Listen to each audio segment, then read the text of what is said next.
দেশে জনস্বাস্থ্য খাতে চরম অস্থিরতা চলছে। একদিকে টিকার মজুদ শূন্য, অন্যদিকে বাড়ছে শিশুদের মৃত্যু মিছিল। দেশের কেন্দ্রীয় গুদামে 10টি মারাত্মক রোগের 6টি টিকার মজুদ এখন শূন্যের কোঠায়। ফলে গেল এক মাসে কেবল হামে আক্রান্ত হয়ে প্রাণ হারিয়েছে 41টি শিশু। স্বাস্থ্য বিভাগ বলছে কেনাকাটার প্রশাসনিক জটিলতা আর জনবল সংকটে থমকে গেছে সম্প্রসারিত টিকাদান কর্মসূচি বা ইপিআই। বিস্তারিত থাকছে সীমা প্রধানের বিশেষ প্রতিবেদনে।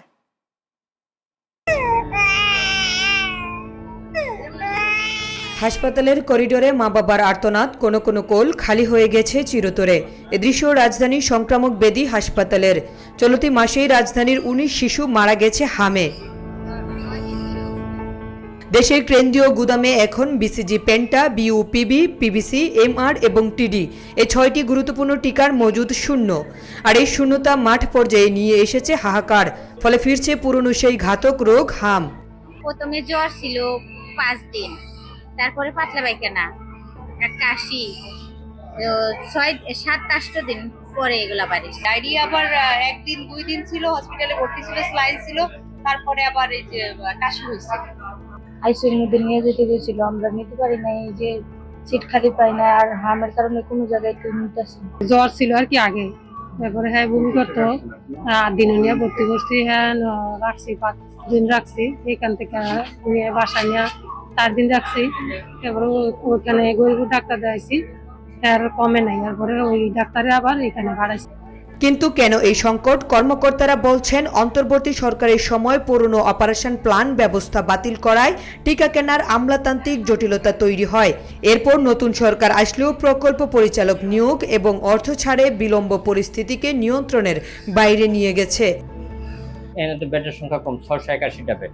অন্যান্য রোগীরা তো আছে, ধরেন বিভিন্ন আইসিইউ আছে, এনআইসিইউ আছে, পিআইসিইউ আছে, কার্ডিয়াক আইসিইউ আছে, হ্যাঁ রেসপিরেটরি আইসিইউ আছে। কিন্তু ওইগুলো তো আমি এই রুগী দিতে পারবো না। কি কারণ? গিল্টিটা কোথায়? হ্যাঁ, মাঝে কয়েক বছর ছিল না, টিকা দেওয়ার পরে এখন কি এটা? আমরা তো স্যাম্পল পাঠাচ্ছি, আমাদের ডেলি স্যাম্পল চলে যাচ্ছে, হ্যাঁ আইপিএসে, ওইখানে পরীক্ষা নিয়ে হচ্ছে, তারা নির্ধারণ করবে। তারপর সংকট কেবল টিকার নয়, জনবলেরও। 37টি জেলায় 45% স্বাস্থ্যকর্মীর পদ শূন্য। 9 মাস ধরে বেতন পাচ্ছেন না পোর্টাররা। ফলে একদিকে টিকার অভাব, অন্যদিকে লোকবল সংকট। সব মিলিয়ে দেশের সফল টিকাদান কর্মসূচি এখন খাদের কিনারায়।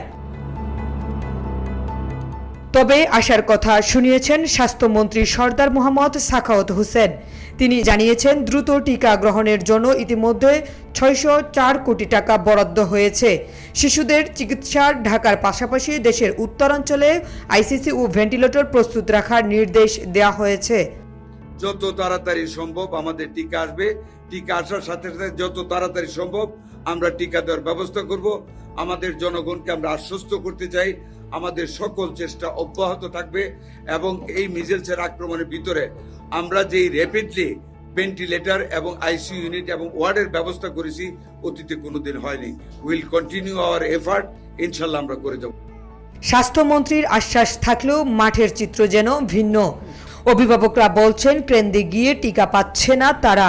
যারা প্রথম ডোজ নিয়েছেন, টিকার অভাবে তাদের দ্বিতীয় ডোজ অনিশ্চিত হয়ে পড়েছে। ফলে তৈরি হয়েছে বড় ধরনের ড্রপ আউট রিস্ক। লক্ষ্যমাত্রা ছিল 2025 সালে হাব শূন্যে নামিয়ে আনা। তবে প্রশাসনিক গাফিলতি আর সমন্বয়হীনতায় সেই স্বপ্ন আজ দুঃস্বপ্নে পরিণত হয়েছে। অন্যদিকে টিকা সময় মতো না পৌঁছালে এই মৃত্যু মিছিল আরও দীর্ঘ হতে পারে বলে আশঙ্কা বিশেষজ্ঞদের। সীমা প্রধান, চ্যানেল এস, আগারগাঁও, ঢাকা।